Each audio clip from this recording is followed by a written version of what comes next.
Hello বন্ধুরা, আমি অনু। Update with অনু চ্যানেলে তোমাদের স্বাগত। আমি চলে এসেছি উড়ান সিরিয়ালের আপডেট নিয়ে। উড়ান সিরিয়ালে তো দেখা যাচ্ছে যে মহারাজের ঠাম্মি পূজারিনীকে নিয়ে ঠাকুর ঘরে যায়। ঠাকুর ঘরে গিয়ে ঠাকুরে পুজো দিতে বলে আর প্রার্থনা করতে বলে যাতে ওরা দুটোতে মিলে সুখে থাকতে পারে। কিন্তু এখন পূজারিনীর একটাই কথা, আমি জানি সে গুন্ডা খুনি, তাহলে তার সাথে সে সুখে থাকবে কি করে?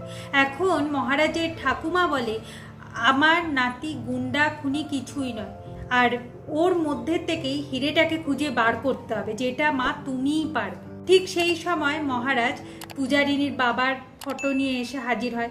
তাদের মধ্যে বেশ একটা মিষ্টি ঝগড়া চলতে থাকে। এরপর পূজারিনী বাবার ফটোটা সে ঠাকুরের পাশে রেখে দেয়, ফুল টুল দিয়ে পুজো দেয়। কিন্তু এই সবগুলো পূর্ণিমা মেনে নিতে পারে না।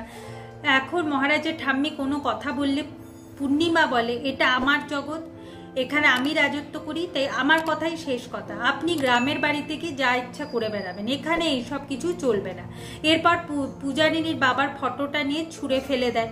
পূজারিনী এমন মহারাজ গিয়ে ফটোটা দেখে যে এখনো ভাঙেনি, ঠিকঠাক আছে।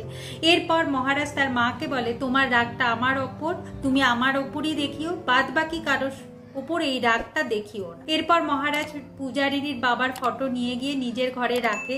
পূজারিনী বলে এই ফটোটা সে তার মায়ের কাছে রেখে দিয়ে আসবে। মহারাজ বলে আপনি যতদিন এই বাড়িতে থাকবেন ততদিন এই ফটোটা এখানেই থাকবে, যেদিন আপনি এই বাড়ি ছেড়ে চলে যাবেন সেদিন এই ফটো নিয়েও চলে যাবেন। যেটা শুনে পূজারিনী খুবই অবাক হয়েছে। এরপর দেখা যাচ্ছে মহারাজ আর এই বাড়িতে এক মুহূর্ত থাকতে চায় না, তাই সে বেরিয়ে যাবে ঠিক করেছে।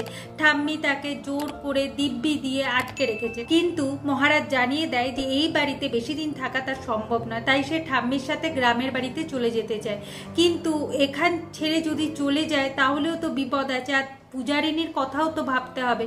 মহারাজ বলে সেই সব আর সম্ভব নয়, জোর করে কোনো লাভ নেই।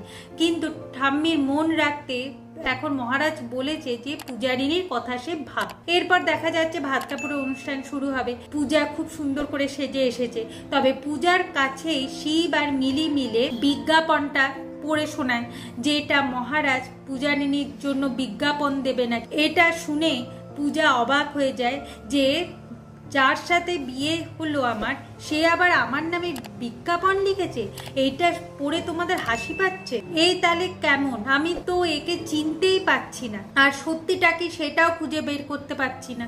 মিলি আজকে রাতটাই হলো সুবর্ণ সুযোগ, বৌদি তুমি আজকে রাতেই মেজদার কাছ থেকে সমস্ত কিছু জেনে নেবে। এরপর দেখা যাচ্ছে পূজা ঘি ভাত রান্না করতে যায়, আর এই ঘি ভাতের যা গন্ধ এসে বেরিয়েছে যে শিব, তারপরে মহারাজের ঠাম্মি সবাই রান্নাঘরে ছুটে আসে। শিব বলে আমি অনেক রকমই রান্না করতে পারি, তবে এত সুন্দর সেন্ট তো বেরোয় না, তাই এই রান্নার রেসিপি আমাকে জানতেই হবে। যেটা শুনে পূর্ণিমা বলে এত টাকা খরচ করে তোমায় হোটেল ম্যানেজমেন্ট পড়াচ্ছি, তুমি নাকি বড় সেফ হবে, তুমি সেই সব দিয়ে এই রান্না করবে? তাহলে একটা কাজ করো, আমার এত টাকা পয়সা নষ্ট করো না, ঘুমটির পাশে একটা ঘুমটি খুলে বসে যাও, ঘি ভাত রান্না করো, তাহলেই চলবে। যেটা শুনে পূজারিনী বেশ ভালোই কষ্ট পায়। শিব এখন তার মাকে কথা শোনাতে যাবে বলে বেরিয়ে গেছে। ঠাম্মি বাধা দিতে যাচ্ছে, বাধা দিতে পারছে না। ঠাম্মি বুঝে গেছে পূজার মন খুব খারাপ হয়ে গেছে, তাই ঠাম্মি পূজাকে বলে যে একটু ধৈর্য ধরো, সময় আসবে, সেদিন দেখবে তোমরা খুব ভালো থাকবে। এরপর দেখা যাচ্ছে ভাত কাপড়ের অনুষ্ঠান শুরু হয়েছে, অনেক পদ রান্না করা হয়েছে। এখন দেখা যাচ্ছে যে মহারাজও রেডি হয়ে নিচে নেমে এসেছে, কিন্তু এসে সে বলে যে সে পূজারিনীর ভাত কাপড়ের দায়িত্ব নিতে পারবে না। এত কিছু খাবার তো পূজারিনীকে খাওয়াতে পারবে না, এত দামি শাড়িও পূজারিনীকে সে পরাতে পারবে না। পূজারিনীর দায়িত্ব সে নিতে পারবে না, কারণ কিনা সে কিছু করে না, আজ করে না বলে কি পরে করবে না? মহারাজ বলে তার কোনো গ্যারেন্টি নেই, তাই আমি এই ঝগড়ুটি মেয়ের দায়িত্ব কোনোভাবেই নেব না। যেটা শুনে পূজার খুব খারাপ লাগে। পূজা মা সিদ্ধেশ্বরীকে বলতে থাকে তুমি এই রকম কোন দায়িত্ব জ্ঞানহীন ছেলের হাতে আমায় তুলে দিলে মা? এইভাবে আজকের পর্বটা শেষ হয়ে যাচ্ছে। আশা করি আজকের পর্বটা তোমাদের ভালো লাগবে। ভিডিওটা দেখবার জন্য আর আপডেট উইথ অনু চ্যানেলের পাশে থাকবার জন্য অসংখ্য ধন্যবাদ।